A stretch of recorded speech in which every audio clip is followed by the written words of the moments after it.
ବନ୍ଧୁଗଣ ଆଜି Indian cricket ପାଇଁ ଆଜି ଏକ ମହତ୍ତ୍ୱପୂର୍ଣ୍ଣ ଦିନ। କାରଣ ଆଜି ଭାରତ ତା'ର T20 ବିଶ୍ୱକପ୍ ପୁନର୍ବାର ଜିତିଛି। ଆମେ ଜାଣିଛେ ପ୍ରଥମ ଥର ପାଇଁ ଭାରତ ମହେନ୍ଦ୍ର ସିଂ ନେତୃତ୍ୱରେ 2007 ମସିହାରେ ଜିତିଥିଲା ଏବଂ ଏହାପରେ 2024ରେ ଏବଂ ରିପିଟ୍ କରିଛି 2026 ମସିହାରେ।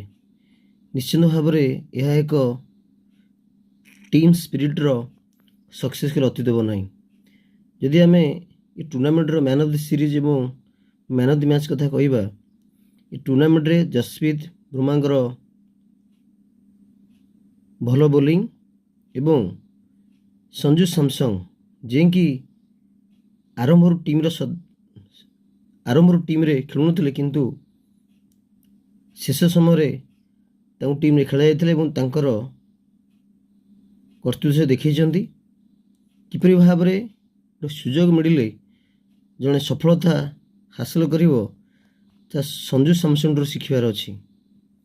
ତେବେ ଯାହା ହେଉ ବନ୍ଧୁଗଣ, ଆଜି ଏକ ଭାରତବର୍ଷ ପାଇଁ ଖୁସିର ଦିନ। କାରଣ ଭାରତ ଆଜି ପୁନର୍ବାର ବିଶ୍ୱକୁ ଦେଖାଇ ଦେଇଛି ଯେ ଆମେ T20 କ୍ରିକେଟରେ କିପରି ଚାମ୍ପିୟନ୍। ତେଣୁ ଏହି ସଫଳତା ପାଇଁ ସମଗ୍ର ଟିମ୍କୁ ଶୁଭେଚ୍ଛା ଏବଂ ଶୁଭକାମନା। ଏହିପରି ଭାବରେ ବିଜୟ ରଥ ଆଗକୁ ବଢ଼ୁ।